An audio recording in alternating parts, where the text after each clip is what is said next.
Hey everyone, it's May 20th, 2020. This is the Wrestling Inc. podcast. Wednesday Night Wars edition. Going to be talking AEW Dynamite and NXT on USA. It's me and Justin LaBar tonight. Matt Morgan, I was having some technical difficulties, and while we were trying to iron them out, suggested he should take tonight off. He very much wanted to be here, but you've got me and Justin, and we're going to run down everything that happened on AEW and NXT. Justin, interesting shows tonight on both counts. I thought NXT was really, really good, and I think AEW was a much more uneven show this evening. Yeah, NXT kind of had like a consistent line of where they were. AEW exceeded that NXT line at times, but also dropped well below that line at times. It was much more erratic, especially for a go-home show, especially being a couple days away from this big Double or Nothing show on Saturday. Obviously, it's not in Vegas as a planned, but it seems that all the matches, all the content they still want to do is still happening. It's just going to happen in Jacksonville in front of little to no fans. But yeah, it was an interesting go home for sure for AEW tonight. Jacksonville, home of AEW. You know who else is from Jacksonville, Florida? Justin LaBar? Fred Durst. Yeah, Limp Bizkit, baby. Before AEW, I would argue Limp Bizkit was the most famous thing to come out of Jacksonville. I think Leonard Skinner also is Jacksonville. Really? I think they're Florida. I'm pretty sure. I think it's Jack. I thought it was Jacksonville. They wrote a song called "Sweet Home Alabama." Well, but there's so many of them though. Or maybe this is just blowing my mind. If Leonard Skinner isn't even from Alabama, like I need to process this. It's my perception of reality has just crumbled. Muting myself while I open my Snapple here. Southern Rock. The band found a rural rehearsal space near Jacksonville, which they nicknamed the Hell House due to long hours spent there. Yeah, their roots are in Jacksonville. Huh. I guess Sweet Home Florida really doesn't have as much of a ring to it. Sweet Home Florida. Again, I didn't catch that for like the first 5 years. Florida. Anywho, let's talk about AEW Dynamite tonight. Let's do it. We opened the show. We had the Inner Circle pulling up in a limo. Jericho was telling Alex Marvez to shut up. People thought what he did to Vanguard 1 was bad. They see what he does to the Elite tonight. And then we also had multiple wrestlers around the ring. Private Party, Big Swole.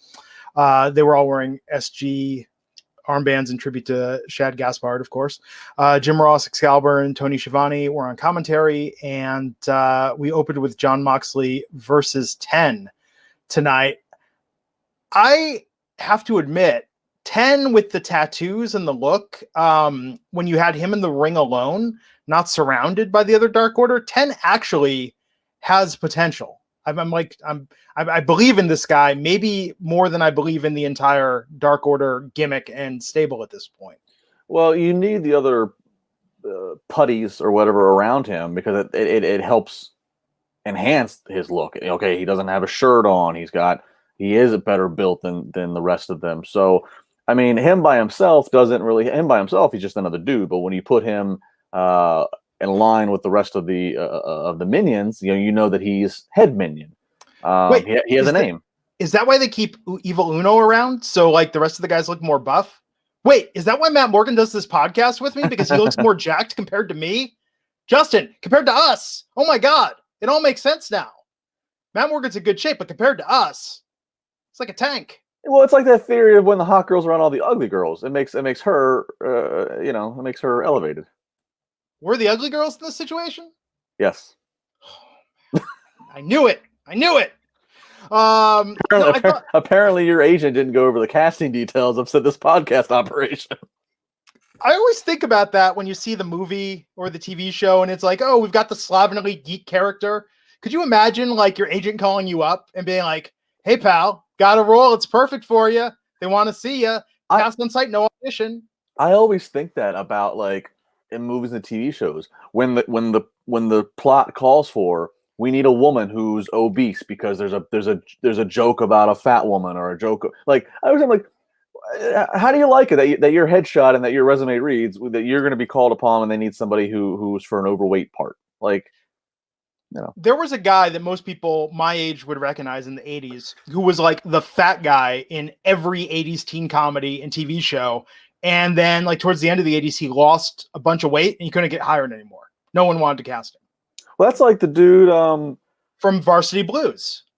Well, him, the guy who, let's think here.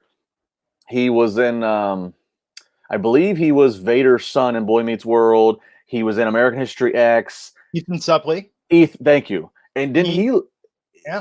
It's like, but a lot of his roles were all based around him being a big guy. He's working a lot right now, and he has a podcast called American Glutton about his weight loss journey and about health and fitness. But I feel like I'm seeing him in everything. He was in The Hunt. I was watching an episode of Good Girls last night on NBC that he was in. I feel like he's actually having like a resurgence. I feel like after My Name Is Earl, he disappeared for a while. And speaking of weight loss, not as drastic, but did you see Adele recently? I have heard. I've heard through the grapevine. I mean, and even when she was at her previous weight or look, I didn't think that she was ugly. I mean, she was not thin model, but I thought that she was still beautiful. But now she's like, I was like, that's Adele. Like she did some serious transformation. Interesting. That's a lot to unpack, and we're not going to go further down that road. I want to take a moment and plug something awesome that a fan of ours made here. And that is Wrestling Inc. Bingo. I saw this. At Double Ob on the Twitters made this tonight, and might be a little more challenging without Matt Morgan here or Raj here to get bingo tonight. But we'll see what we can do. I'm not gonna tilt towards bingo, but go to my Twitter account and you'll find the retweet of this. Just scroll down a little bit. I love that Justin was at this show. Matt cuts off Justin. Yes. So stupid stuff. Oh, S'mores Indoors podcast, $5 super chat saying, I need the off-topic podcast with you guys now. It's been longer in the making than the debut of Emelina. Let us get through the weekend and the holiday, and then we'll pick back up sort of that plan and what we're going to do. John L. pointing out Chunk from Goonies lost a lot of weight. He's like very thin, petite, and bald as well. It's quite a transformation. He's a very powerful lawyer now in the Hollywoods. Justin Lopez, $5, just wanting to let us know Reginald Vale Johnson was typecast as a cop. He was a cop in everything, Die Hard, Ghostbusters, Family Matters. Also Turner and Hooch. Interesting. Wasn't he in Turner and Hooch, I believe? The movie or the TV show? The movie. With Tom Hanks. They made a pilot for a show starring Tom Wilson, who played Biff from Back to the Future. Oh, yes. Have you ever heard Tom Wilson's, in a stand-up comedy, the song, All the Questions He Gets Asked? Yes. Yes. I've met Tom Wilson before. He was an exceptionally nice man. Thomas Miles, thank you for the $1.99 super chat. Just tossing money at us. Just cause. No message. Just, hey, here's a couple bucks. Yeah. Reginald Vale Johnson was Detective David Sutton in Turner Hooch. Very interesting. I love Reggie. Have you've interviewed everyone in the cast of Family Matters, correct? I have an interview. I've managed to connect with all of them. Follow me on social media, and I've managed to network and connect one way or the other. Wait, what? Kelly Shaneen Williams is actually where she is from. Is 10 minutes up the road from where I grew up in Maryland. Jaleel White I've connected with, and we've talked everything from basketball to pro wrestling. The girl who played Maxine, Laura's best friend, she's from Pittsburgh, which is where I live now. We have a lot of mutual friends in the different world. I managed literally to just. I don't know. Why aren't you doing the Family Matters rewatch podcast?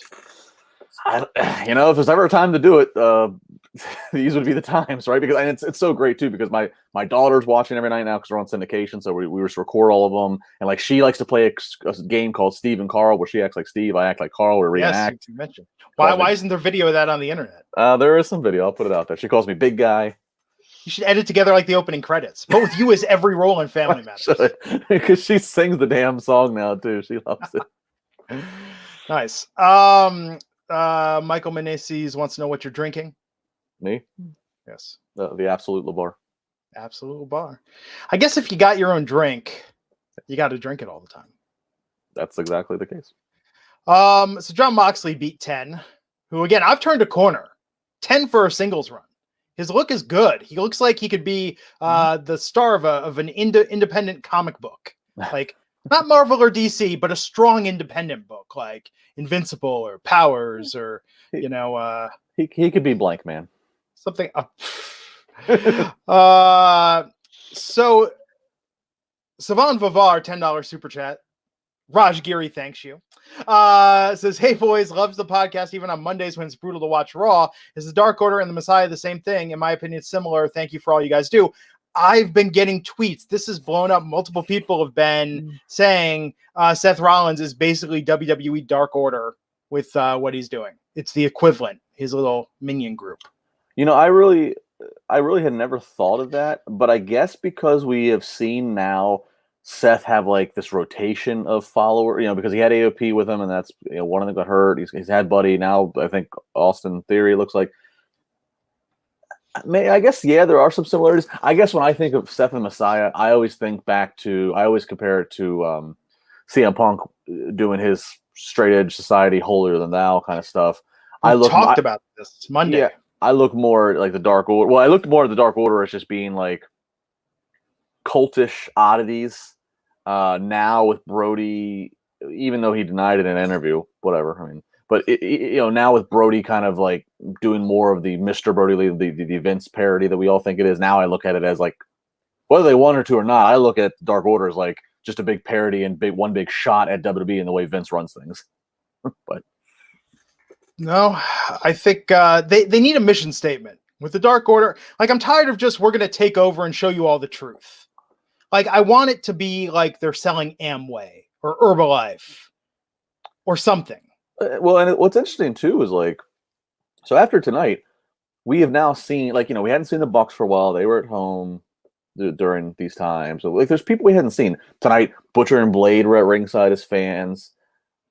Where has Evil Uno been? I don't know. But maybe Evil Uno comes back and shows up jacked. Maybe he's like doing a dramatic transformation. He's like, I'm no longer going to be the fat guy in the Dark Order. Evil Uno joined Noom, and he's going to come back rivaling 10 with a body. I have to admit, I have no clue how Noom works, but I have to admit the commercials have me intrigued now because I'm like, okay, what is it? I would need to understand. A person I know who tried it recently, from what they said was it kind of they think it talks down to you, like they think it's like drink some water and eat a vegetable. Like they think it's marketed for people who had never ever tried dieting before and know nothing about calorie counting or what's healthy, what's not. But if you do know and you just want to lose like a couple pounds because it's like just too elementary. Oh, well, there you go. Jay Lane's $5 asking, have I been following the Call Her Daddy podcast drama? Yes, I have with Barstool. And what's going on there is very interesting podcast industry. And so much for Noom ever sponsoring our podcast now that it is ripped I know. I'm going to send Noom an email and say, Noom, I'm curious what the secret is. Get me into your cult, the cult of Noom. Maybe being talked down to is what it takes. Maybe. How about that podcast drama though? I just kind of got caught up on this. These two girls getting to do what we do, just BS and make and potentially make a whole lot of money, and because you're dating a nerdy HBO executive, you throw it all away. Is that what's happened here? No. I don't want to get too much into it, but it's a situation where they're salaried employees. I can tell you, because we buy ads on that and many other podcasts with my agency, like that podcast makes a ton of money, and the fact that they're just getting a salary is why the drama happened. They want to like renegotiate their deal. So basically, they were just getting this flat guarantee, and they're like, "This isn't right." Yeah, I know. Yeah, it's a crazy world out there. Some people work that way. Never heard of such.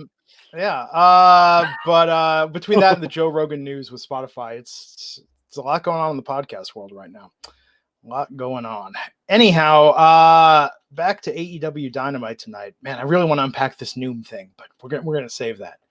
We're gonna save that for the off-topic have a whole episode about diets.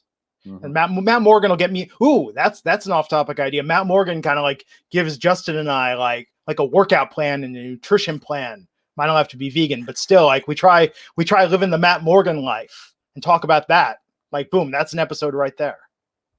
Yeah.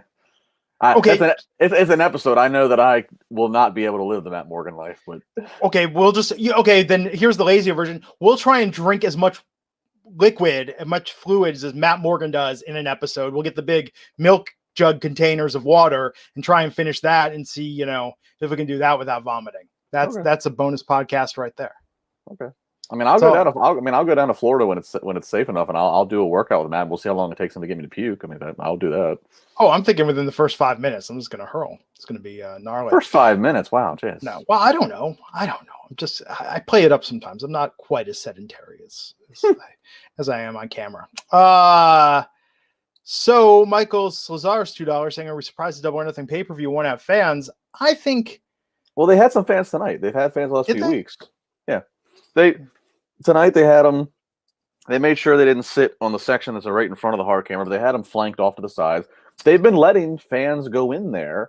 If they apparently they have the rapid testing. They've been letting if a fan test is okay, they let them come in. Now, I mean, it's only been a couple dozen, but I mean, we're not going to see. I mean, Double or Nothing's going to be just like it was at Dynamite. You're going to have some people probably at ringside, and they might be a few random onlookers that are lucky enough to be in there. But I mean, it's not going to be the first pro wrestling back with even a limited capacity, but like a roaring crowd that's yay boo. It's not going to be that.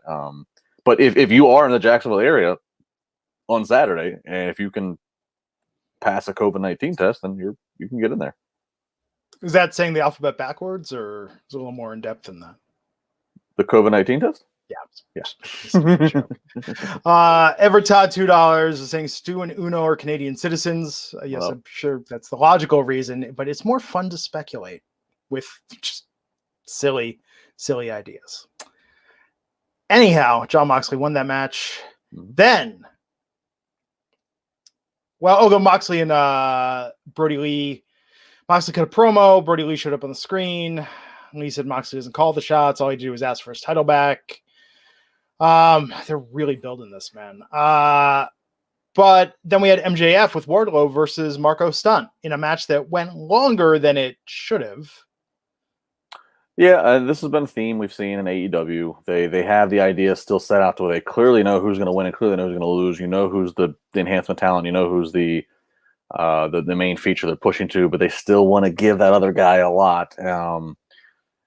Yeah, I mean, so yeah, it went a little bit longer. Obviously, the point is here, MJF's building to go up against, Jungle Boy on Saturday. So he's gonna, you'd think he'd run through Marco a little bit faster, but is what it was. It was entertaining. I think MJF's promo after was good. Yeah, it worked, but yeah, just a little long. Let's talk about Jake Roberts and Arn Anderson out there. Yes. So this was, look, I mean. This was a clear example of AEW and some of the creative freedom. Cheap plug, it dropped today on Wrestling Inc., on the Wrestling Inc. Daily podcast with myself and Nick Hausman. I did a 20-plus minute interview yesterday with Matt Hardy, and we talk about a lot of things. One of the things we kick right off with is just talking about the creative freedom in AEW and things. So go check that out. There's a lot more that gets unpacked, including some stuff that he's never talked about before. But so cheap plug there.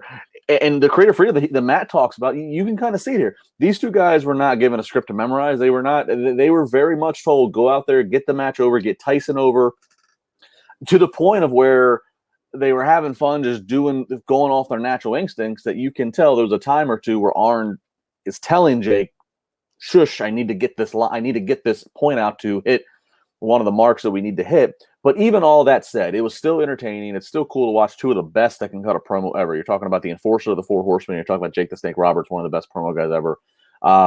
It was there. It got me more excited for this match. The fact they said, okay, Tyson can go anywhere he wants. He's got free reign. These two guys are out there now. Who knows what they might do? Will Jake and Arn get into it? Obviously, Lance Archer and Cody's already been building well for this new inaugural title. So this got me more interested in the match. I tweeted I couldn't help but think as they try to have a scuffle as the refs are breaking them up. I was like, man, if AEW ever has to do a Saudi Arabia show, this is one of the headlining main events right here. No, absolutely. Do you think, though, and this really goes to who AEW's audience is, do you think, not for the hardcore fans, not for the people they've been drawing, but do you think for bringing in new viewers, when they see something like Jake and Arn, it just completely goes over their head? How so? What do you mean, like, how so? Well, okay, so I think it's kind of like in WWE, right? The thing with some of the legends, like everybody knows who Hulk Hogan is, and they get that. I think with Jake, obviously more well known than Arn, casual people. Just the snake gimmick alone is one of the most legendary gimmicks of all time. But I'm saying that if I'm a younger person flipping the channels and I see the flippy shit, as the kids say, I might stop and be like, oh, hey, this is interesting. Or if I see MJF up there, being funny, or Cody up there with sincere passion, do you think that it's maybe a little lost on a more casual, younger viewer? I don't know.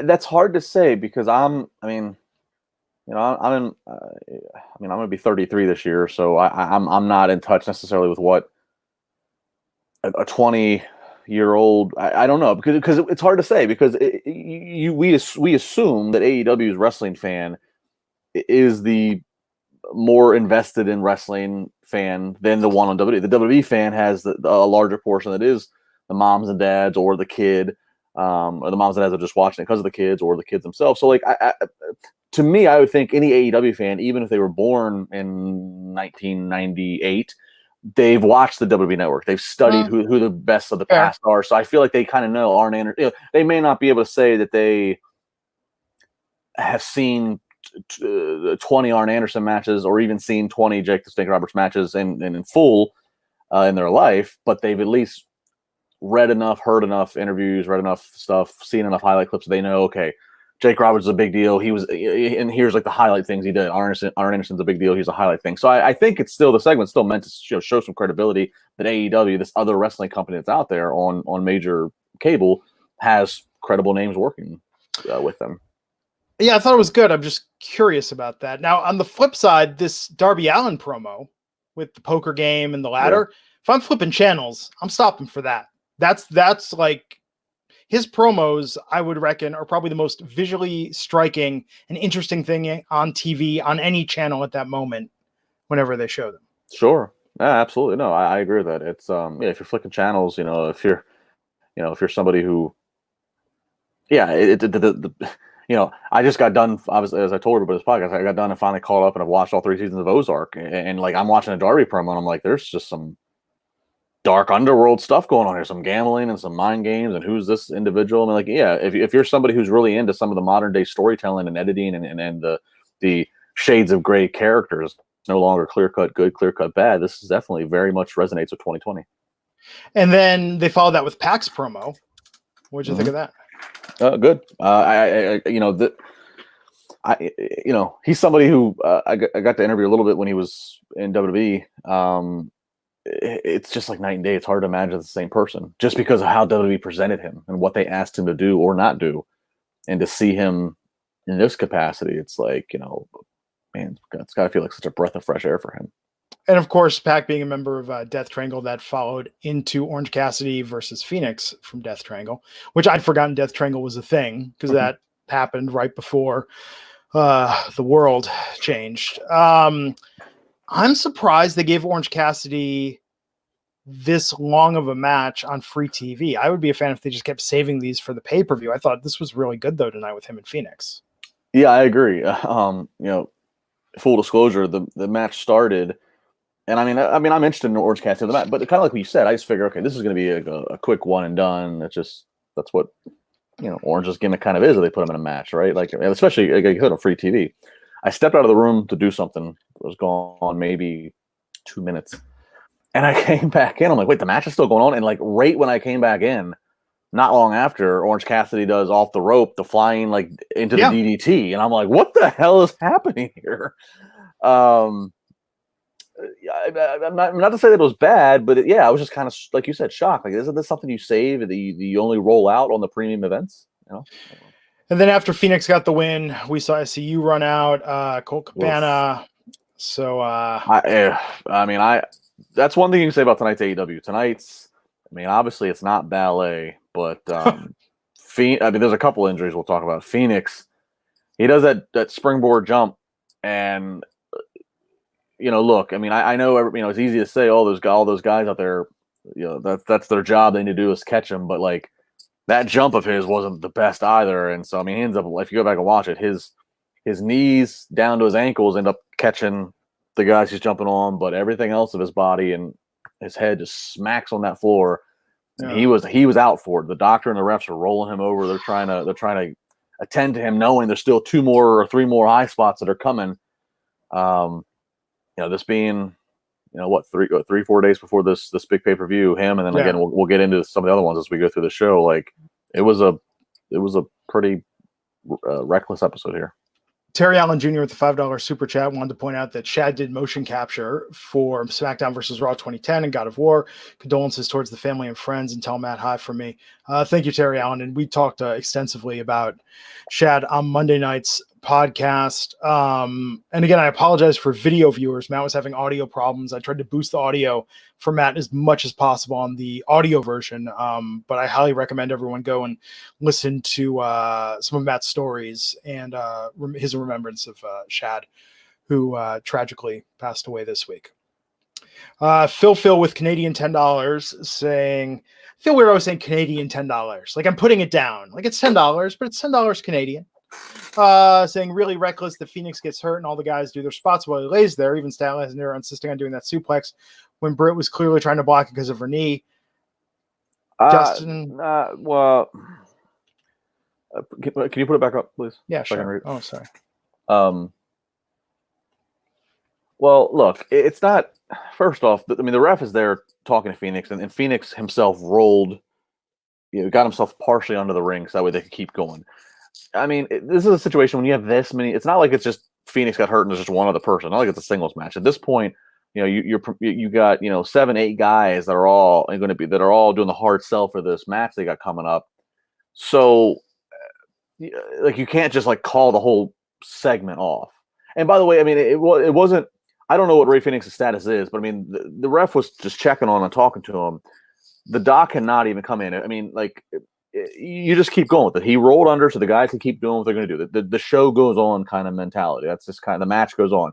And with Britt, I mean, I can't speak. I don't know how she is right now, but like, I don't know for sure if she was trying to block. I think if anything, she's just trying to go with the suplex, but she doesn't have the her right knee, her right leg is killing her, and so she's probably telling Chris like, shift your weight, pick me from the other side. I can't step off of this leg. So I mean, it's not. Look, the wrestling mentality is, these guys and girls are so tough that if you keep going and you get to a point, you keep. I mean, look, Steve Austin got dropped on his head, and they still needed to finish the match, and they did. He the worst roll up ever of Owen Hart, but they had to get to the point of Steve.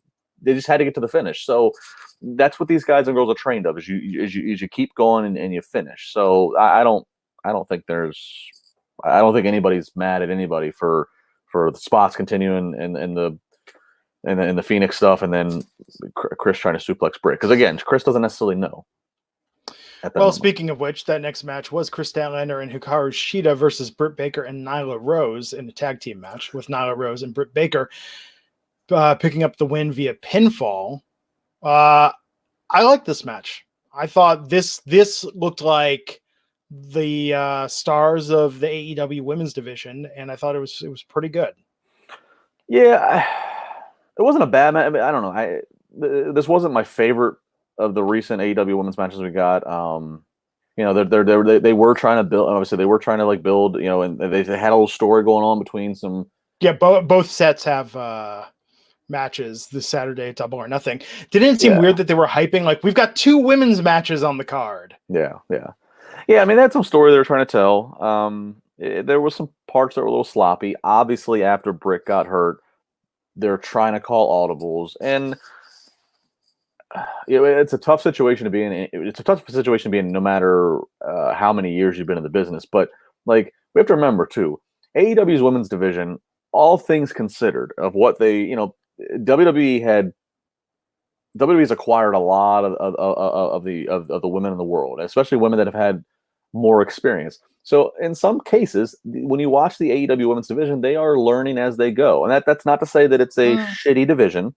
It's just to say, well, no, I don't want people to think that because it's not. But it's to say you're seeing some talents get some TV experience like this, and they're kind of, there's a lot of firsts they're experiencing on live TV or close to live. So calling audibles when you got a heel that's down, it can be tough. But the spot was just the babyfaces tried to basically John Cena AA Nyla onto Britt, and Nyla just came rather than Nyla coming in and being able to hit Britt right here, and Britt just absorbed the impact. Nyla came in and landed flush right on Britt's right leg, and that's where the issue was. So after the match, Rose got a table from under the ring, threw it inside, got up, tried to put Sheeta on there, went to the top rope, but Statlander grabbed her for the distraction. Sheeta then hit a superplex on Nyla Rose. Baker looked to help, but was held back by a few people. She got help to the back by a few people. I apologize. This promo, I like this thing with Moxley and Lee. I enjoyed it. It reminded me of the John Mulaney Ice-T Law and Order SVU bit when John Moxley started describing confrontations. I like this too. Yeah, but much like the Mulaney Ice-T bit, I wanted Moxley just to keep going on for 20 minutes more, giving examples of day in the life of confrontations. It was very funny. You know what made it good? It felt relatable. I mean, whether or not you've been in the parking spot or what the few examples you gave, it's all stuff that you can just like in real world application. Everybody's came across it at some point or another. So it was relatable. It felt real. It didn't feel like Moxley or Dean Ambrose having to go extra to seem extra crazy. This just felt like this felt like some of the stuff the first time I ever saw John Moxley 9 years ago when he was John Moxley before signing with WWE. So this I liked. I really did. I feel like the current situation has probably hampered him more than anyone, because I think that when he's having fun and they let him do his thing, he's just at the top of his game, the best he's ever been. And I think him not being there and being out of it, I hope they keep the belt on him. I mean, obviously he's not losing at Double or Nothing, but I think the best is yet to come as we get back into a regular routine and he's allowed to just sort of go with it more. You say obviously he's not losing the belt, but it's an interesting. I think Brody Lee is walking out Double or Nothing champion. If I had to bet, if I've had to put down like $100, I'm putting Moxley, but it's not a carefree bet. I mean, like for Brody to come in and Brody with so much, we expected him to be there, right? We kept waiting and waiting, and then he showed up. He's a leader of Dark Order, and like out the gate within 2 months, he's only had not even 5 singles matches, I don't think. So his first pay-per-view match, his first big match is for the title, which he's not going to win. Moxley's probably going to win, but like it's also like, how do you got to book it carefully to not hurt Brody? But AEW does not go for up to this point. Up to this point, they do not go for screwy finishes. They try to give you a clear winner and loser. Look, let's take it back here a couple of years on this podcast. I'm a fan of Brody Lee. As I believe I said at the time years ago, he's got soulful eyes. There's more to him than meets the eye. He's got layers. I would argue when you listen to his natural speaking voice and his personality, I would argue he's one of the best actors in professional wrestling because he's playing someone that is so clearly not him. The man behind Brody Lee is one of the smartest people I've ever met in the wrestling business. He's intelligent as that. And I think he could legitimately, I mean, he's acted in movies. I think he legitimately is one of the short list of guys that could have a great career if he wanted to leave wrestling behind and just go Hollywood. He says it all on his face. He can do it. But that being said, let's be very real for a second that this is a guy at WWE who was maybe like third tier talent, even with the Bludgeon Brothers. Maybe he was on the cusp of the second tier, whereas Dean Ambrose held it down on WWE for a good period of time. So I think that with Moxley, like I would put a lot of money on Moxley walking out of there as champion. Unless they find some way to just completely screw him as part of the storyline. But it just seems to me like Brody Lee he's going to be a star on AEW, but come on, Moxley and Jericho, who else would you even put at that level? Because even Kenny Omega isn't someone that they've decided they want to be at that level. Cody Rhodes isn't someone they want to be at that level. And I would put those guys ahead of Brody Lee. I mean, Matt Hardy could win the world title. Nobody complain. I agree with that. I think even MJF, I would be like, you know what? It's a little too early, but let's see what the kid does with it. Because I think he's got such potential. With Brody Lee, it's not a diss on him. I just don't see it. And I hope, you know what? I hope I'm wrong. I hope they come up with a really creative way to do this on Saturday. I mean, I don't think Moxley's going to lose, but it is just I'm just really curious what the finish is. How, I mean, because again, the easy thing to say is, oh, Brody's got a gang full of minions, but like that could like just turn it into a DQ. But that's not been AEW style. Now, I will say, if AEW decides to end Double or Nothing, which I think they would with the Stadium Stampede, so therefore Moxley and Brody is not the last match. You can get away with a, pardon my French, with a fuck finish. You could get away with an unfilled, with just inconclusiveness because it's not the last match of the night. But I don't know if they will. We'll see. It'll be interesting. Maybe I'm wrong. We'll see what happens.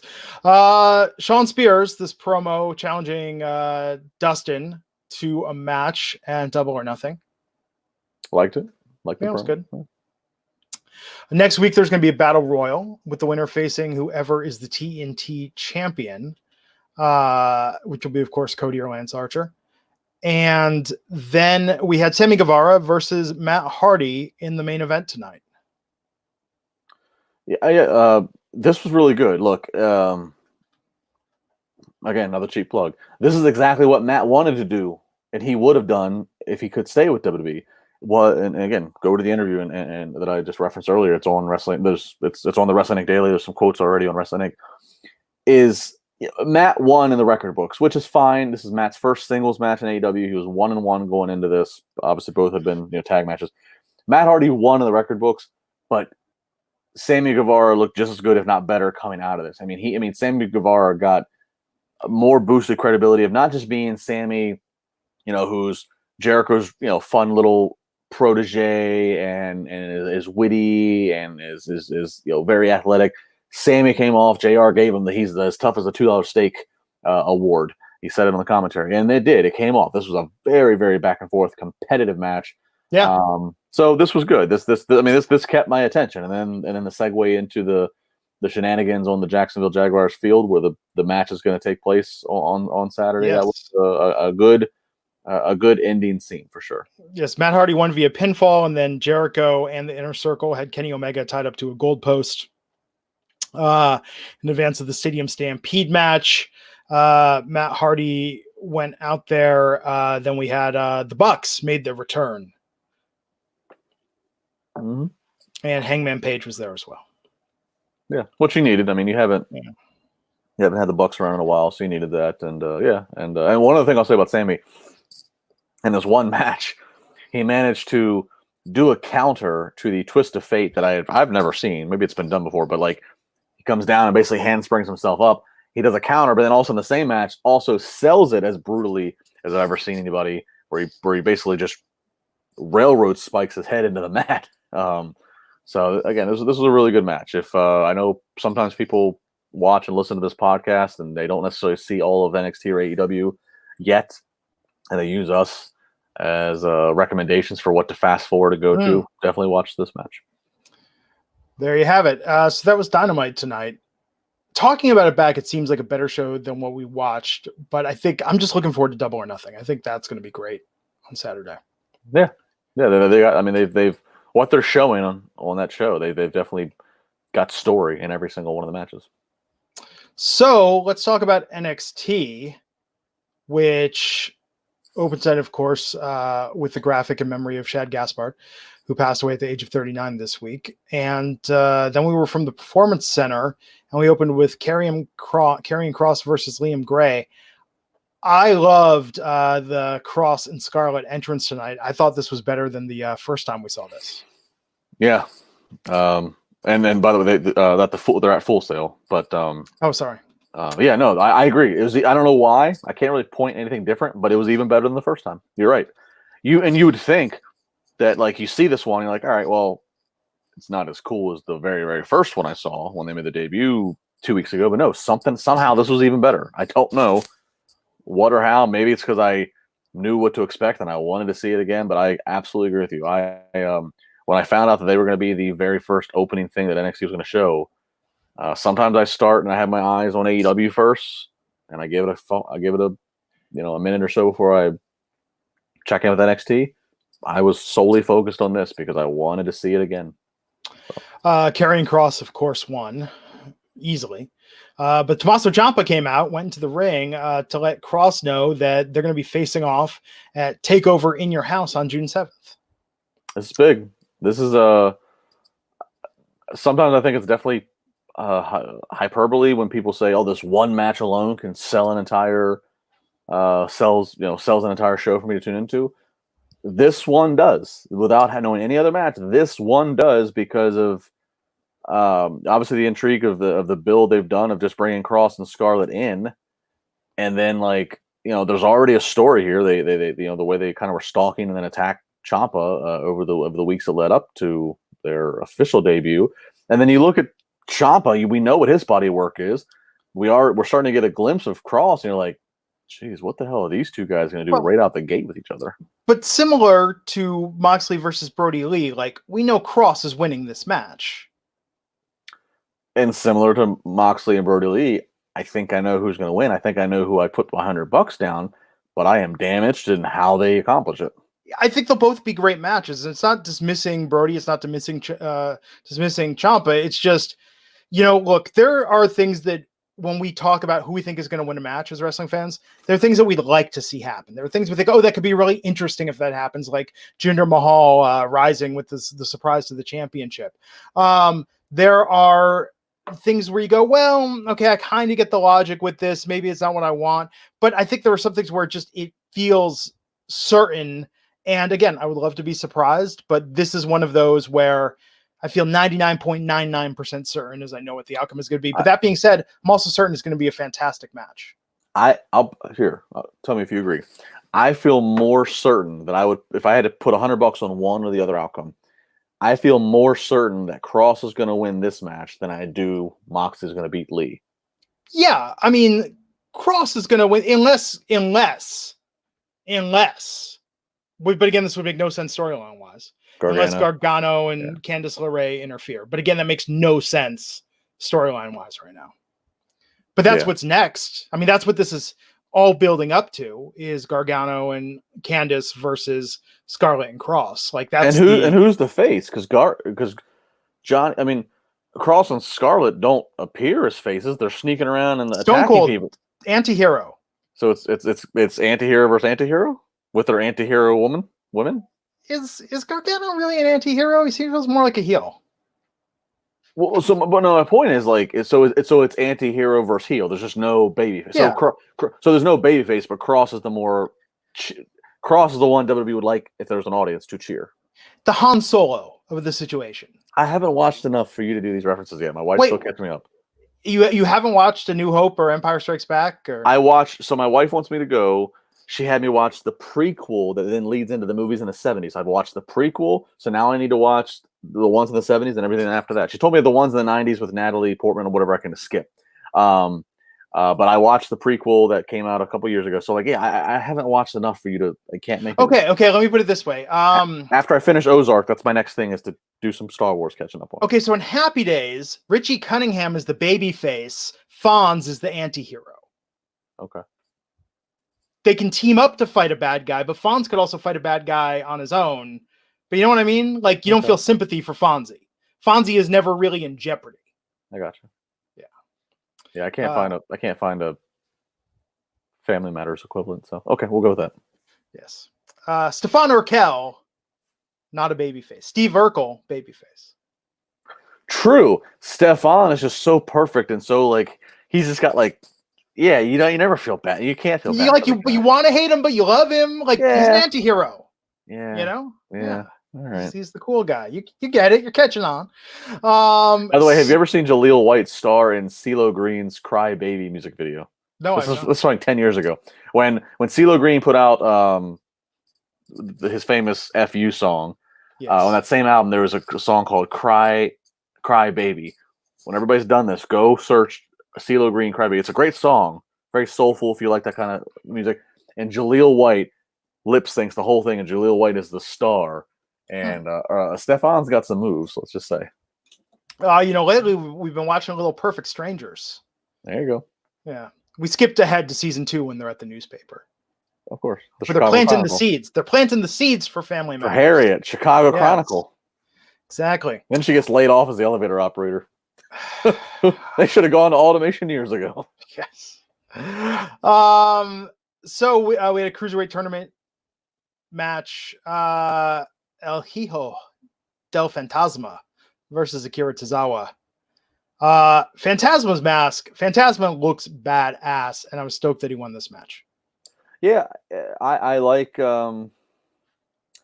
luchador style wrestlers that have luchador style masks and styles in the ring that are bigger than the traditional luchador, and he is that. I like that. It's just something about it that's. I mean, I'm a bit.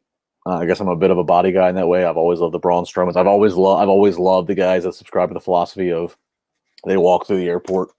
There's somebody special. They don't blend in with the crowd. And he's got that mixed with the lucha appeal.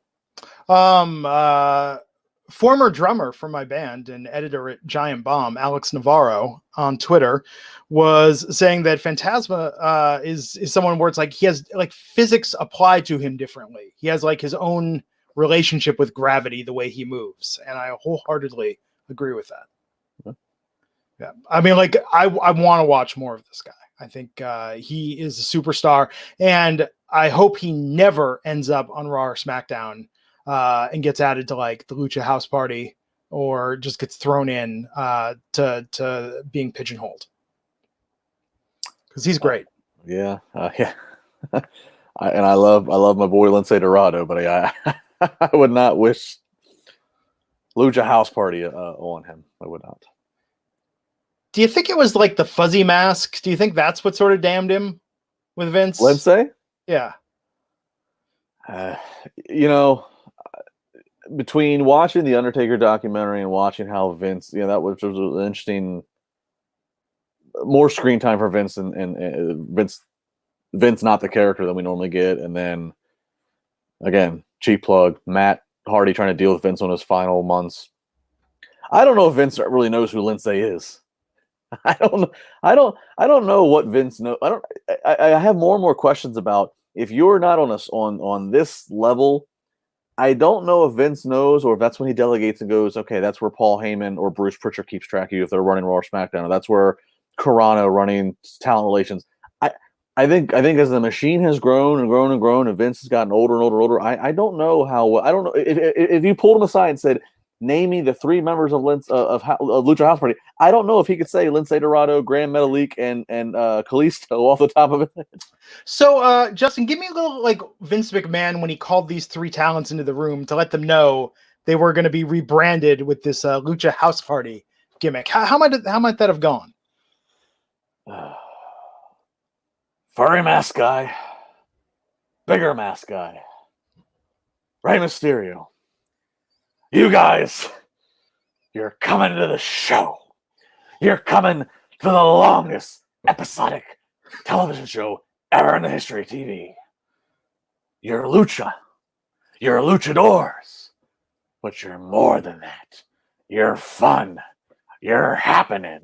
You're a party. You're a lucha house party. Something like that. Accurate. And then I was like, oh, and we got you pinatas. Because who doesn't love a pinata? That's when that should have like that is when I'm sure their hearts just completely sank. Like, and here you're gonna go out with a pinata. Have the pinatas ever been beaten? Do we even know if there's candy in those pinatas? I feel like the pinatas don't get involved in the match as much as one might suspect they would. That's a fair point. Do you remember when you discovered pinatas as a child? Of course. Like that was the dream. Probably 5 or 6, like one of the first big birthday parties I ever went to.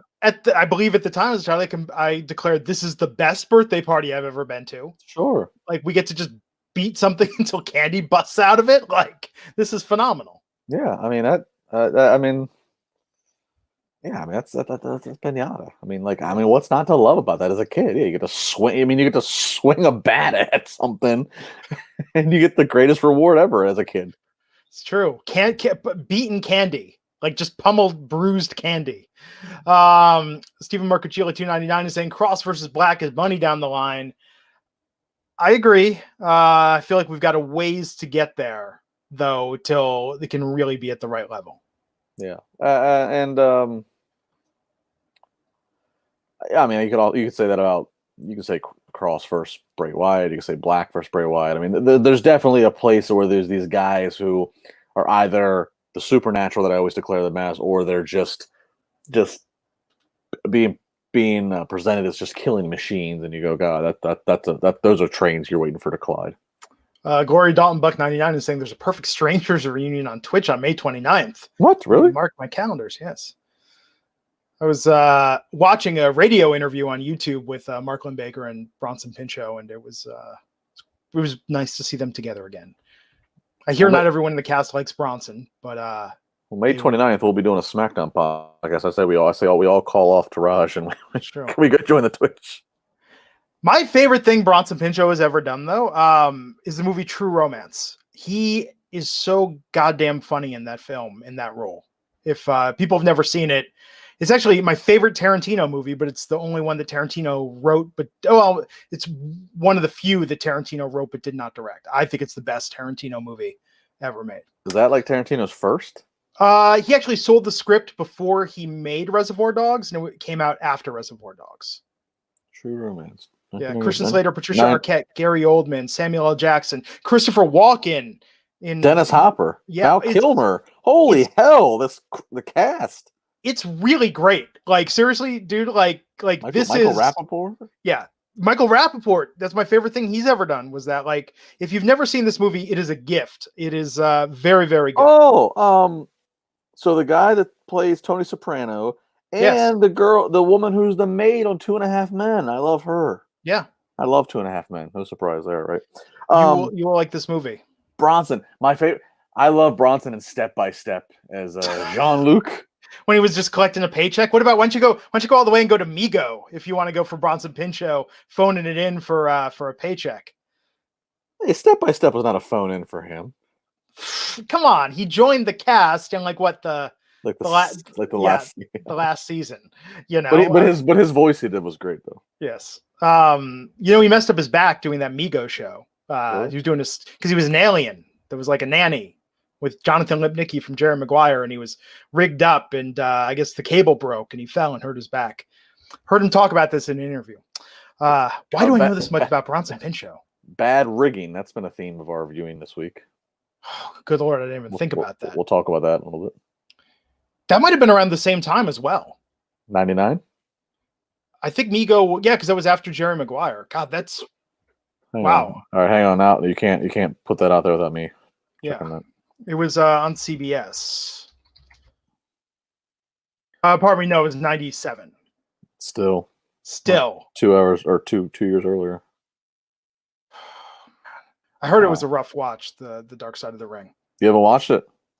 Here's the thing, man. It's like with everything going on right now, I mean, people that watch Monday Night's podcast, like I lost it listening to Matt talk about Shad. Like, I can't right now.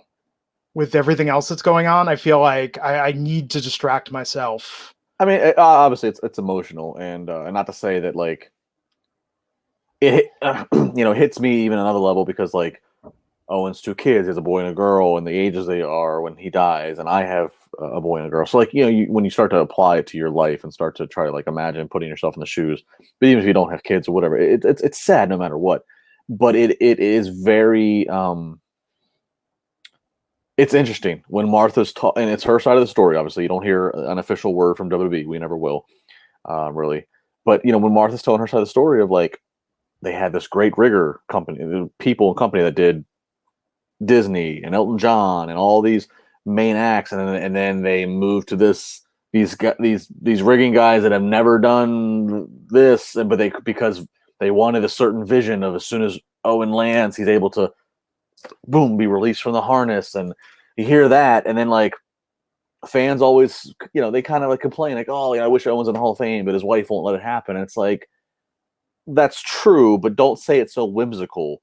She's giving the explanation and context of why she doesn't want this company, who she thinks or she holds the murder of her Sure. husband over on this company. She doesn't want them honoring and profiting off of him. So I mean, you really should. If you're gonna watch any of them, and all right, we might as well segue real quick. I know we're not done NXT. It's the record-setting viewership for Dark Side of the Ring. So prior to this one, it was the Chris Benoit episode, but this one ended up drawing. Where are we at here? This one ended up drawing 349,000 viewers live when it aired. So if you're ever gonna watch Dark Side of the Ring right now, watch this one. So after Phantasma won that tonight, we saw recap of Matt Riddle and Timothy Thatcher losing to Imperium. And they're building up the match with them. So we got both sides for that promo tonight. I don't know. This feels like it was too short-lived of a relationship to really be invested in this as something. This was going to be a cage match. Yeah, next week, cage match. It'll be good, but I don't know. This is not a long-standing feud. On a happier note, oh my God, the Shotzi Blackheart promo. This is the most glow thing that WWE has done in ages, and I loved it, and I want them to do more of these for both male and female talent. I thought this was fun. It had the right amount of like whimsy, personality. I love Shotzi, but I think that everything about this was great TV. Yeah, I agree. I like these profiles. I like they're a little out of the box, like you said. They're kind of glowish. When she was driving the tank over it and be like, "What's that? Yeah. What's She was naming all the opponents. Yeah. What's that, Raquel? That's your face. Like it was great. I mean, it was just fun. This felt to me like bringing things back to that really like innocent cartoon wrestling, and I mean that in the best way possible. Yeah. No, yeah, I agree with you. It is a little cartoonish, but it gave some flavor, it gave some character, it gave some personality to her character, and I like this profile. Speaking of glow, so the last season we got was in Vegas. They're supposed to do one more season, right? Obviously, they've probably been put on hold because of the pandemic, but they're supposed to do one more. They shot it. Didn't Kong miss some AEW? You would think, because she hasn't been on AEW, and so you think that she did. But I don't know. I hope they shot it already. But I would almost think that if they got everything shot, I would almost think, even if they didn't want to release it to a certain point, I would almost think, kind of like the Jordan Last Dance, when you look at the world right now and realize that you can draw some big numbers, that you would just fast passing and put it out earlier. Netflix isn't doing that, and Glow has always been a summer series. Yeah. And I think Netflix also, I mean, look, there's talk now about, soon there's going to be production again. Like, I don't think it's going to be that soon, unless they're going to sequester. It's hard to. Well, it's hard crew. Well, it's hard to say because two of the most common states filmed in California, where you are. But like, look, a minute ago, California, Gavin, your governor, had said no sports until 2021, and now they're allowing pro sports to be there just with empty fans. So that was the bigger part of it. With no fans. So between California and then the other state, or like the state that like Ozarks is filmed in, is Georgia, and Georgia has become a huge hub for filming. And so, and obviously Georgia was the first to jump out there and say, they got no laws. They got no laws in Georgia. So I don't know. I mean, for Glow's purposes, they need California. But who knows? I mean, but Georgia and California being, if they're open to some business, then you can get a lot of filming. This is why I'm such a mark for TV, because part of me is like, didn't they shoot the last season of Glow in Vegas? Like, no, it just took place there. I'm sure they didn't actually shoot it in Las Vegas. No, they did shoot a considerable amount. They did shoot a considerable amount in Vegas. I do know they shot some stuff because I know somebody that works as a technical. Why isn't Nevada? I guess maybe just because of the unbearable heat and the need to air condition everything. But Nevada seems like we've got unlimited land. Like we could just build whatever you need. I don't know. Random things that I think. But yeah, Netflix is not jumping the gun on this content thing. I'm curious with production. I think about this a lot, especially because I'm a huge fan of Better Call Saul. Part of me is like, we got Jonathan Banks, we've got people that are older in the cast, and how is it going to be safe? How are they going to be able to do this? I think it's going to be a while until we see the last season.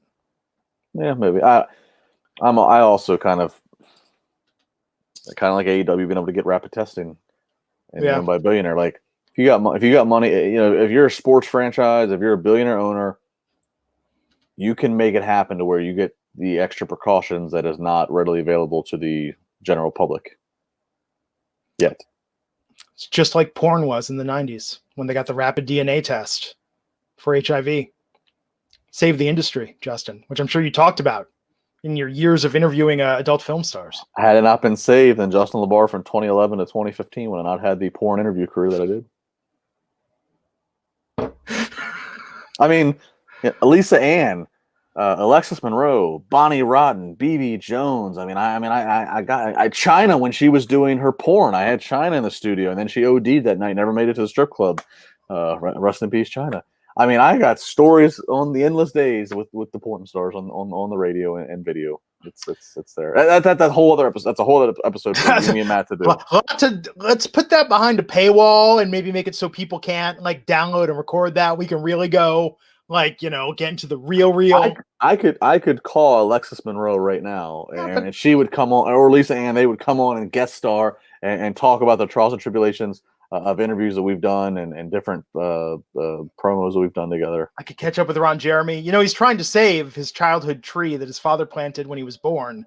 The power company wants to tear it down. So the campaign going on right now is Save Ron Jeremy's wood that's going on with Phil. I think between that and me having Lisa Ann on and Lisa Ann talking about playing Sarah Palin and the Nailin' Palin videos and an Eminem music video, I think we have some great material to work on. The second most famous Sarah Palin impersonator in the world.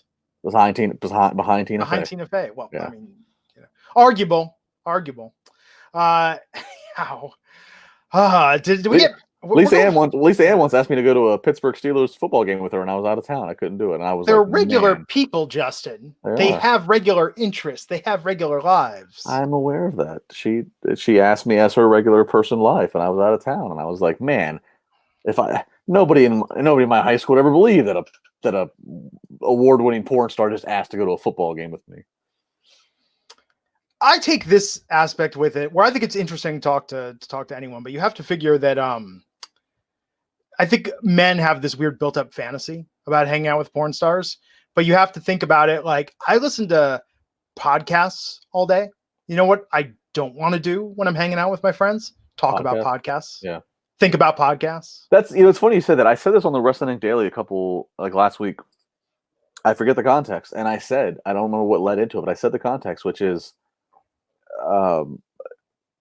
having got to work with so many wrestlers in the business.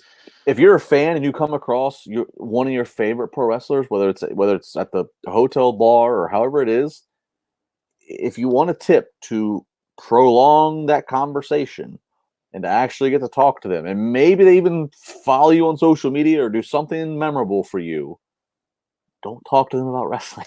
Let me tell a story, because they would love to talk about music or whatever their interests are, but they don't want to talk about pro wrestling with you because they cannot talk about the business with you the way they only can talk about the business to other people in the business. So if you are not, they just can't do that.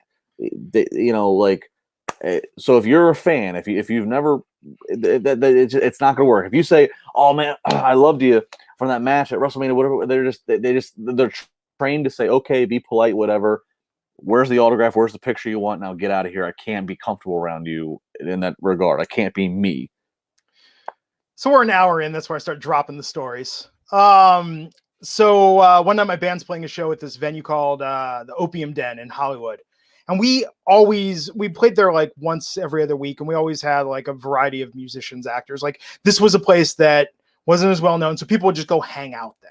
Like, this is where Jonathan from Korn or Matthew Perry or people would just go hang out because it was right at the bottom of the Hollywood Hills. Like no one would bother you. Everyone just treated everyone like people, right? But Danielle Fishel was there one night, and this was probably the last season of Boy Meets World.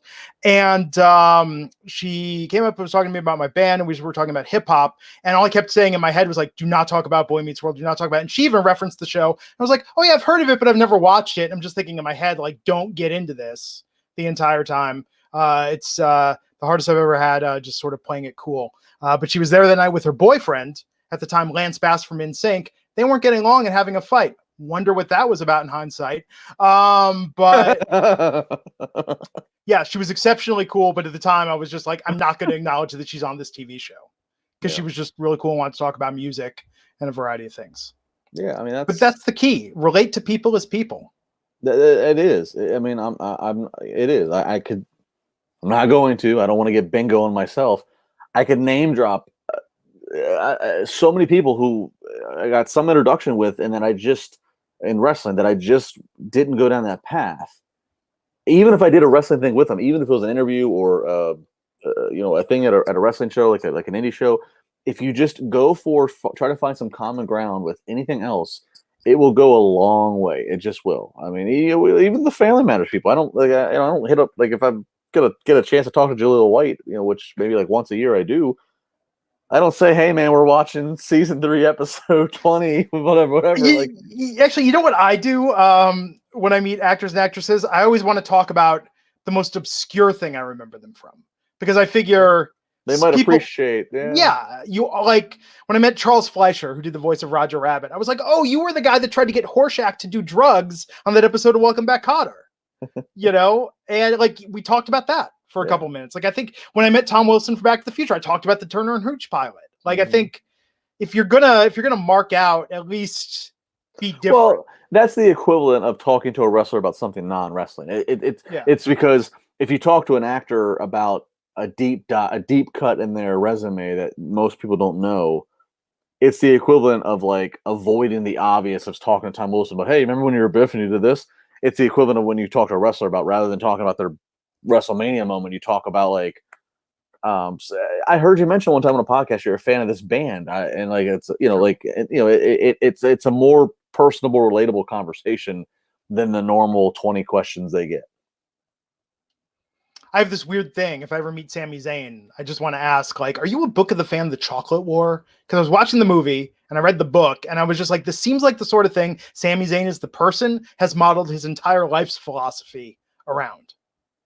Like, I think the little things like that sometimes, just weird, like curiosities of obscure things I'd want to talk about with some people. But I don't know. When people come up to me and want to talk about this podcast, I actually have to admit, I would rather talk about the podcast and you guys than wrestling most of the time when I meet people that listen to this podcast. Just because with wrestling, I feel like we talk about that all the time. I don't feel like I'm going to say anything that's groundbreaking, but if people want to, ask me about something random that we talked about once, or I don't know, like I like mixing it up, and I guess it's the same for anyone. Yeah, no, I'm the same way. I mean, it's weird. It kind of maybe it feels like not disrespectful, but I guess it's weird. Like, I mean, I've had a good time and made some money off of over the years getting to like host gatherings and such, Mania, SummerSlam, big wrestling weekends, and have people come and do podcast recordings or me do Q&A or whatever. So like they're there because of wrestling, and they're because they have discovered me because of wrestling. But yeah, if I'm sitting at the bar or whatever like that and I meet somebody, I'm always appreciative. I always love to hear, like, how did you come across it and where are you from? I love to always know where everybody's from. But like, yeah, I would rather talk to you about anything other than, because when I get who's going to win the main event tomorrow night, if it's a wrestling weekend, it's like I've already probably answered this on Twitter or on a podcast. Like I'm not going to tell you anything different than I've already rehearsed on a show. So I will say at StarCast last year before Double or Nothing, I did feel good that every person I talked to who said about you excited, I was like, yeah, and I'm pretty sure Jon Moxley's showing up. That felt good to be right about that. Just to have that hunch and that feeling. That was electric. I can't believe that's been a year already. That's the loudest I've ever screamed. You could probably hear me yelling in the crowd, fuck yeah, when he shows up in there. I was so stoked. That is the most stoked I've ever been at a wrestling event. And like you, I was there for Sami Zayn versus Nakamura live. More stoked than that when Moxley showed up. Bingo. Terrible Trey 89 499 saying late to the podcast. Been a crazy day. Here's something to show how grateful we are for you guys. Raj Giri thanks you. No, and we thank you as well. Thank $4.99. We can't get blackout bingo because Raj and Matt aren't here. Yeah, I do that. That go to go to Twitter and find that. I know we showed it, but we couldn't really like zoom into it. Like that bingo board is fun. That is a fun. Joseph Grimaldi, $4.99. Thank you for responding late, but yes, Evil Uno and Stu Grayson live in Canada. That's why they haven't been on TV. I'm surprised they're not filming vignettes. Like, ooh, maybe they're at a Dark Order offsite. Maybe a Dark Order retreat. Maybe the Dark Order owns a timeshare. Well, you're telling me Tony Khan can get rapid COVID-19 tests for his talent, crew, and fans, but he can't get Evil Uno over the border? I mean, I don't know. If this was WWE, they're not even doing this. Like, I'm surprised they're not doing this with Sami. Like, if I owned a wrestling company, I'd be like, I'm not going to do the Vince impression, but I'd be like, Sami Zayn, you might not be traveling, but you're working, buddy. I want little vignettes about you trying to smuggle across the border. And let's get someone in a Mountie costume trying to thwart you at every turn. I don't know if Vince feels that he's any harmed by not having Sami Zayn. No, but I'm saying put him on TV. Like, make him film little comedy skits about trying to smuggle into the U.S. Maybe. Something. Mia Yim versus Santana Garrett. Santana. Our truth comes up with an underground railroad to get the Canadians into the... I'm not touching that. But... Oh, come on. Anyhow... rather than going from south to north, you're going from north to south. We got to get you to Florida where it's free. DeSantis said you're a free man here. Oh, come on. Send those tweets to @Justin LaBar on Twitter. That's Tim Taylor, care of Tool Time. Mia Yim versus Santana Garrett. Santana Garrett looking like she was going to start doing card tricks or magic of some sort. She lost this match. Mia Yim looked good, but I think Santana's got potential. I think her look was good. I think she showed poise. I think they should give her more to do. Yeah, I mean, I've followed Santana's career for a while. I'm just waiting for like her to break through that next ceiling. So after this, Gargano came out with Candice LeRae. LeRae was taunting Yim for her loss to Charlotte Flair. Keith Lee came down to check on Mia. Gargano rushed to the back with LeRae. I was thinking during this, man, I wouldn't hate an NXT mixed match challenge. I actually am surprised they didn't do the mixed match challenge during this crowdless era, because it would have given easy storylines, more reason to interact between superstars. Like, now I think this actually would have been a wise move for any of the brands during this crowdless era. Yeah, maybe. I don't know. The mixed match challenge experiment. I don't know. It didn't leave a good taste in my mouth. It just wasn't. I don't know. I have no interest in them trying that again. I'm all for trying things, so like I don't damn them for trying it and doing it. But I just. Well, you don't think we're going to get Gargano, LeRae, Cross, and Scarlett, and now Lee and Yim? All needs one more couple, man, and you got a division. Yeah, I don't know. I don't know. I'm fine organically when we have. I just feel like, especially today with social media and with everybody being so smart, which guy and girl pairings are legitimate and which ones are just manufactured. So like, I guess maybe that's part of what took me out of it. Like, I know who are paired because they have a real life connection, and who are just picked out of a hat, so to speak. I don't know. I just that whole thing didn't do anything for me when they try to put the Miz with Asuka. I don't know. They try to do some random ones. It just didn't work for me. After this, we had Damian Priest cutting a promo on, or talking about what happened with Finn Balor. Then we had the pre-recorded video from Cameron Grimes. I mean, I love Priest, and I mean, they seem committed to Grimes. It hasn't really grabbed me yet, but they seem committed, so they continue. Committed's fine as long as you stay consistent. One of the biggest pet peeves I have is when it's like they try to put in, and this doesn't happen so much in NXT as much as it does Raw or SmackDown, but it's when they try to like push a character for 2 or 3 weeks, and we don't see it for 3 weeks, and then we're back to seeing it again. So at least they're staying consistent with the Cameron Grimes thing. I love Damian Priest, so I'm always into like any advancement there. Roderick Strong versus Dexter Loomis, a very long match. This exactly this, and it's weird. I know Roddy's part of like the big heel faction of NXT, but like what I thought I'm supposed to believe in with Dexter, I'm like, this shouldn't have been this long. And oh, Dexter loses too. I didn't vibe with this. Yeah, I thought Loomis should have won.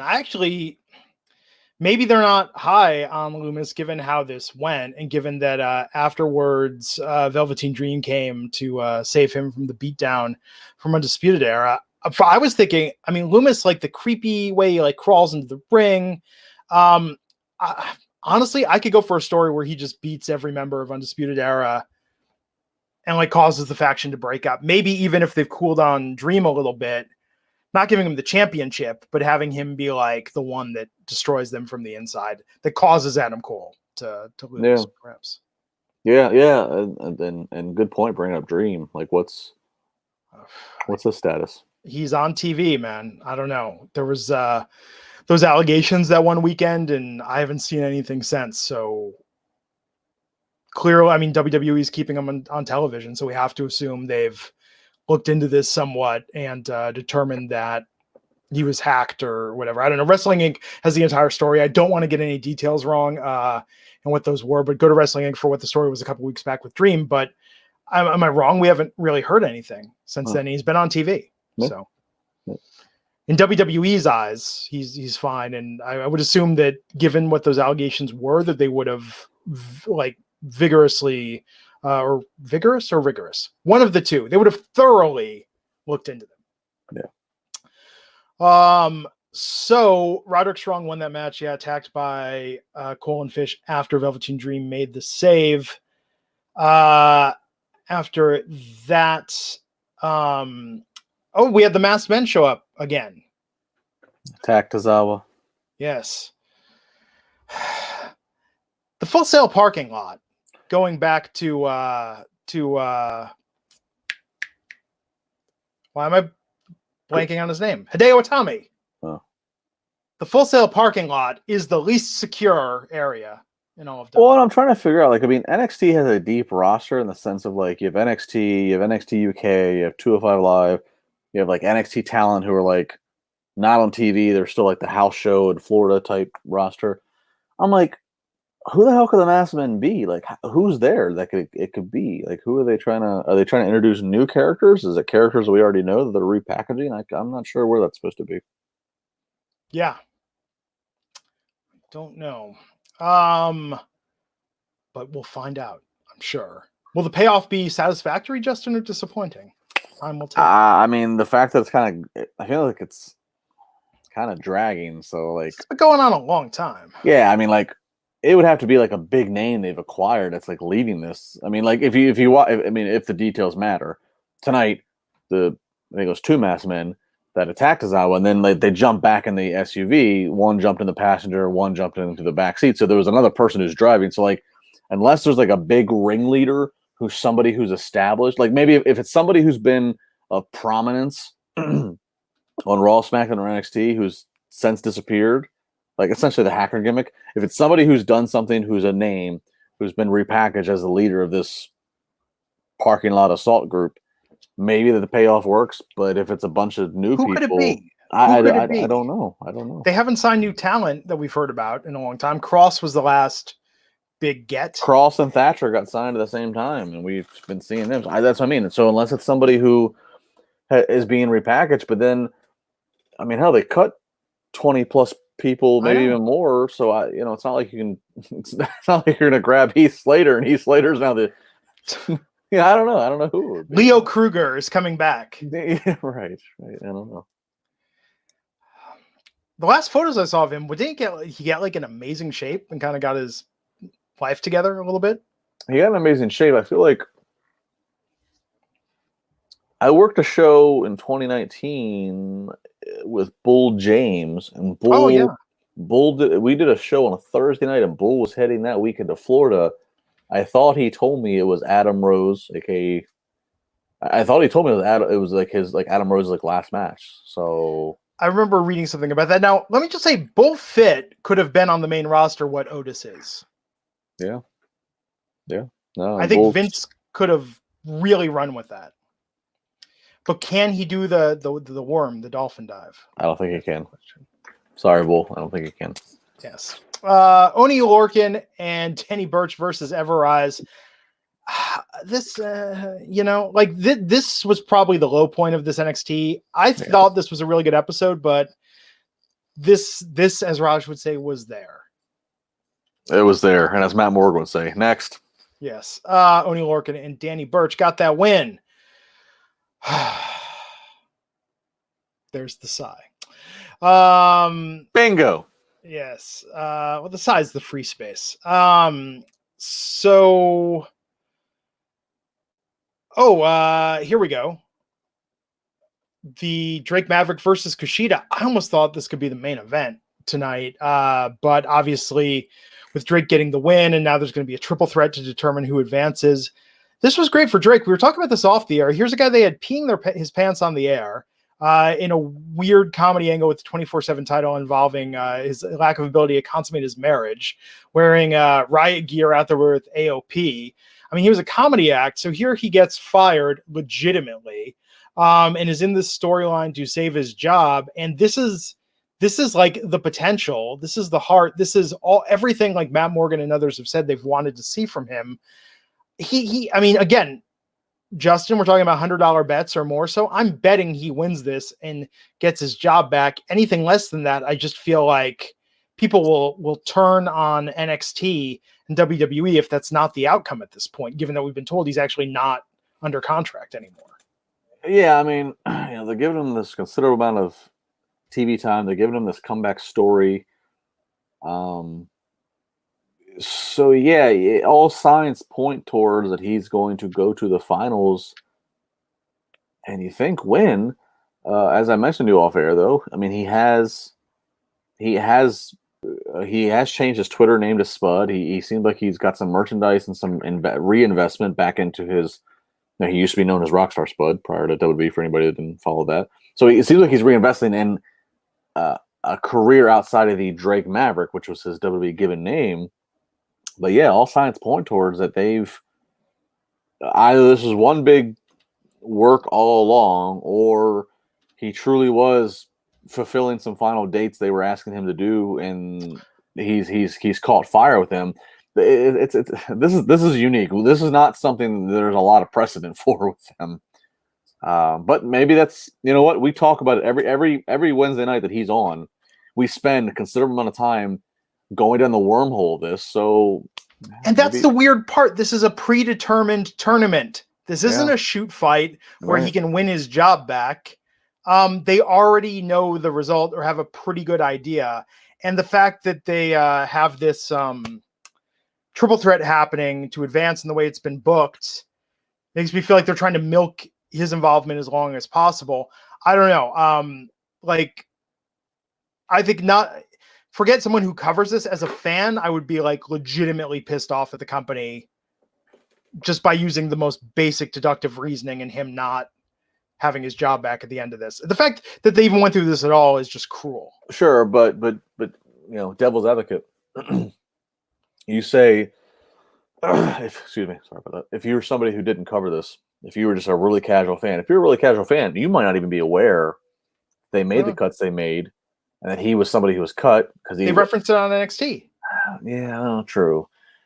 I was going to say, if you're a really casual fan, you might not even be aware that he was named as those guys that were cut and that they even did this. And then if he makes it to the finals, loses, and you don't see him again, that is not new territory for you to see somebody on WWE programming and then not see them for months afterwards. So you might just naturally forget about them. Although, see again, okay, let's go even further down the wormhole. Maybe he gets to the final, he loses. Oh my God, the WWE are evil. I can't believe they did this. They manipulated us. The next week he starts back and there's like a cruiserweight rebellion. 205 Live's like the pirate ship. Drake Maverick's going to take down the company from the inside for like being assholes.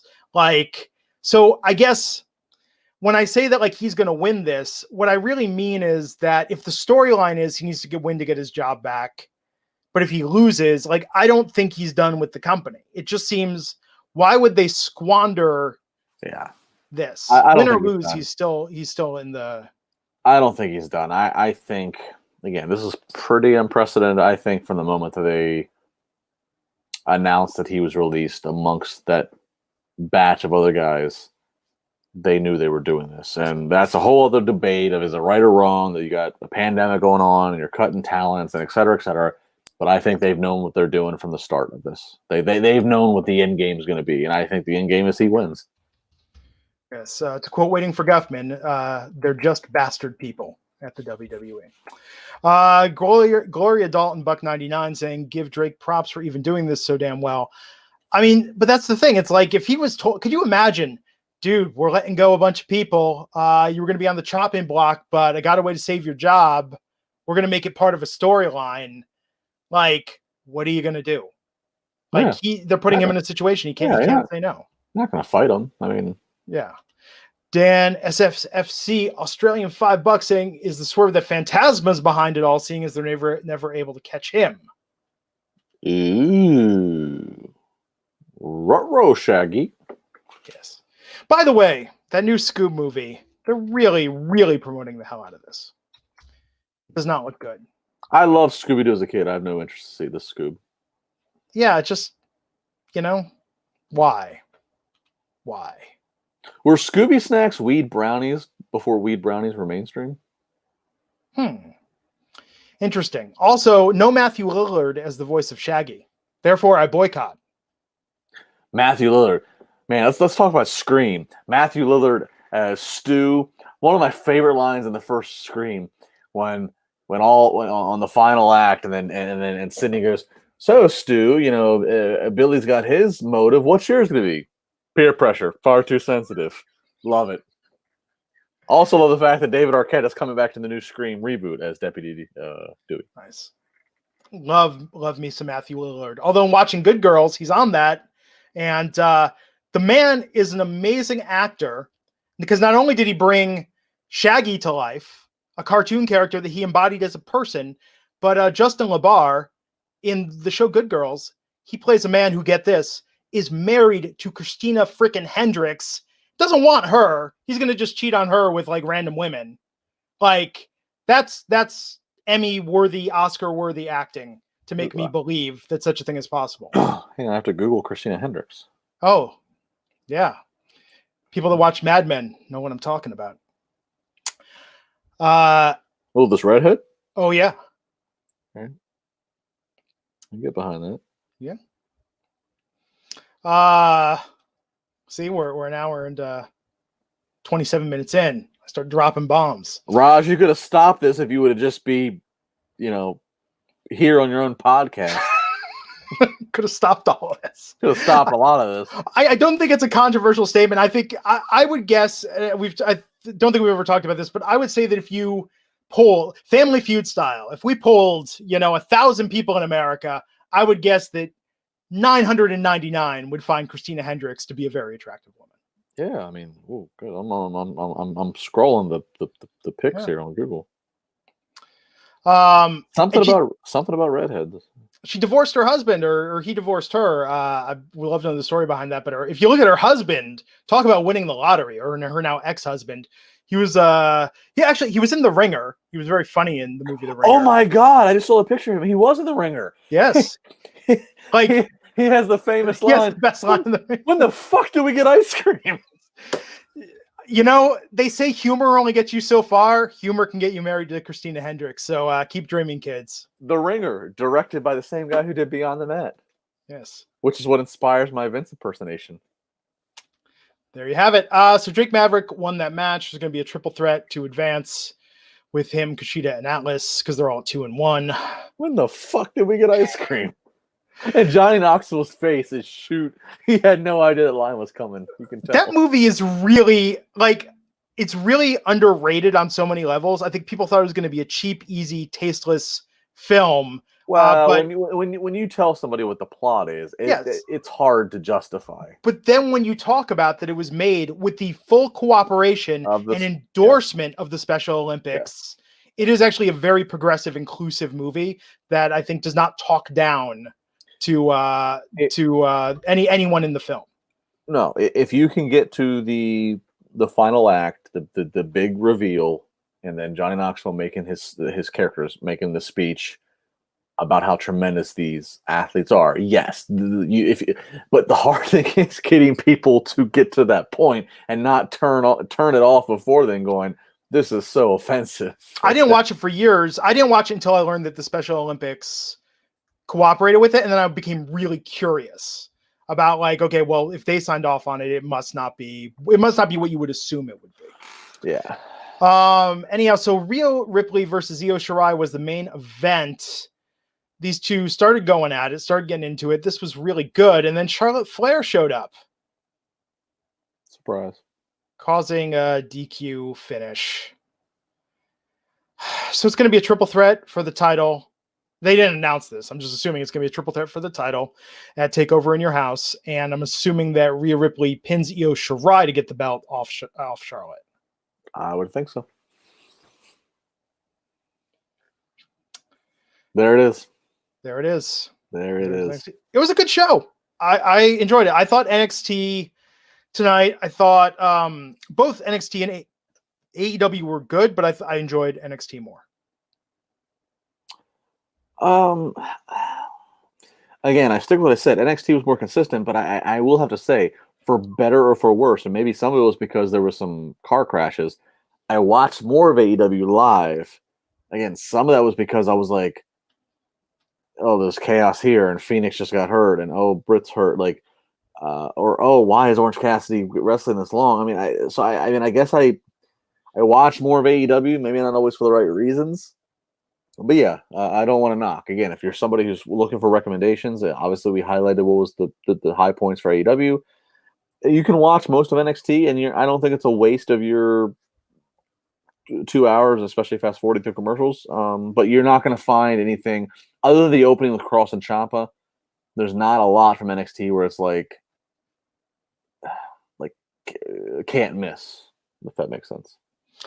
I mean, but is any wrestling can't miss these days in the age with the kids and their YouTube and well, no, I mean, there's it can't miss is on the scale of like, you don't want to be late to the party. You don't want to be a half hour, even hour late. You want to have seen it, be able to put your tweet out right away and give your opinion right away.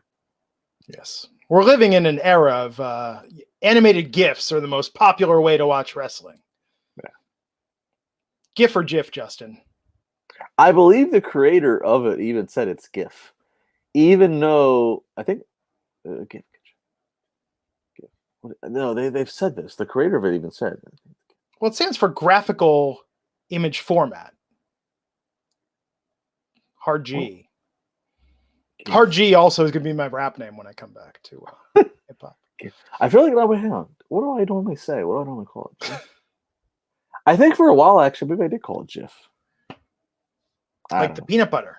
Although you know what the best peanut butter is? Peter Pan? Peter Pan peanut butter. Now you've got the song stuck in your head. You're welcome.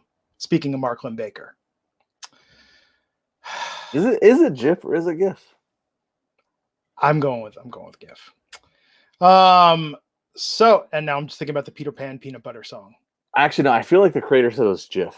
Even though that like GIFT would be gift. I think they did say it was GIF. Let's hit some news. All right. Well, we already talked about Owen Hart's Dark Side of the Ring. I'll do this sad one first. I know you guys talked about it Monday. We're just mentioning because I know it's going to be a big thing on Wrestling Inc.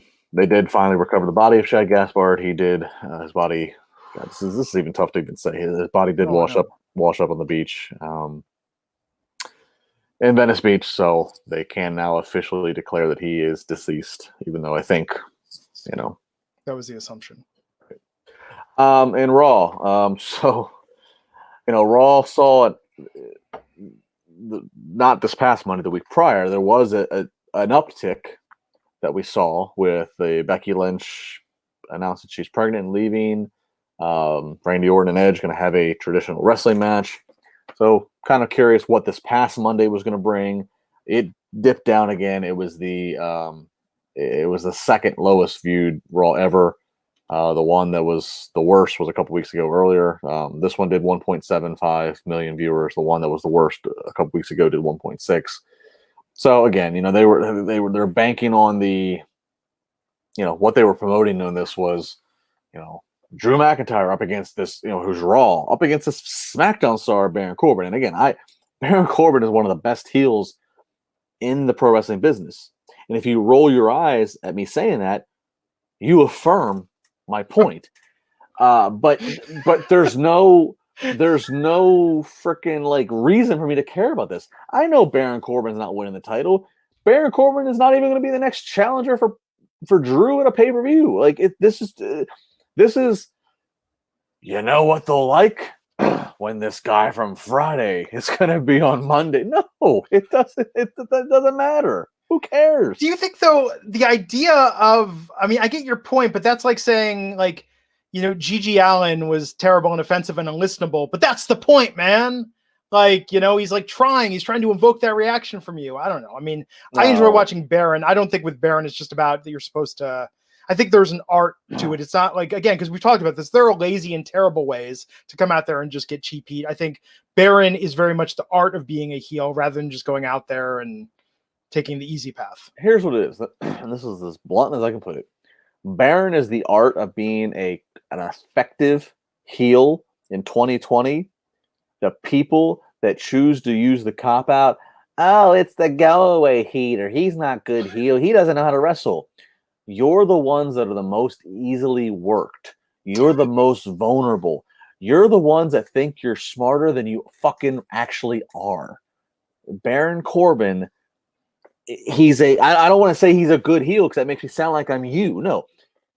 Baron Corbin is a quality heel. He does the things that you want to elicit a heel reaction, and it makes anybody he's against an instant babyface. That is a great talent to have. So if you immediately assume and try to give me this laundry list of reasons as to why it's not, because he doesn't do this in his in-ring work, and he didn't work these 3 indie companies and all this stuff, you are exactly the person they're trying to work. You're the easiest to work. Wake up.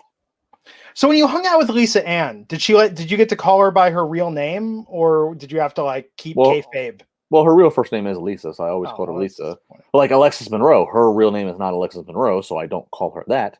When you hang out with wrestlers, wrestlers are interesting. That's a funny question. Wrestlers are interesting because there's a decent amount of wrestlers who their wrestling name is not even any. There's no relation to the real name, but they just get so comfortable that that's just what they're known, almost to the point of where the real name is just they only want their wives or their kids. Tommy Dreamer, so me and so many, you call him Dreamer. He's Dreamer. Dreamer's not his real last name, but Dreamer's just what he is. That's just who he is. I don't know. Wrestling. It is a weird name because it is a weird thing because sometimes when you meet wrestlers, there are some guys who, depending on who or how they were trained to even introduce themselves as their work name, and you never even know they don't ever tell you the real name. Then there's other guys who I meet who they always tell me the real name, and I'm like, all right, well. Oh, maybe that means they like you. They say if a stripper tells you their real name, that means they're. No, look, if you're getting a lap dance and Paradise tells you her real name's Amanda, that don't mean that don't mean that you're going to be Amanda's new boyfriend. That just means that Paradise is trying to work extra for that $20. Well, so they've got layers of fake names. It's kind of like how all girls have that fake name or fake phone number they're going to give you, or that fake story they're going to give you. So when I become a male dancer, because that's where the economy is. Let's face it. When you become that male dancer named Hard G.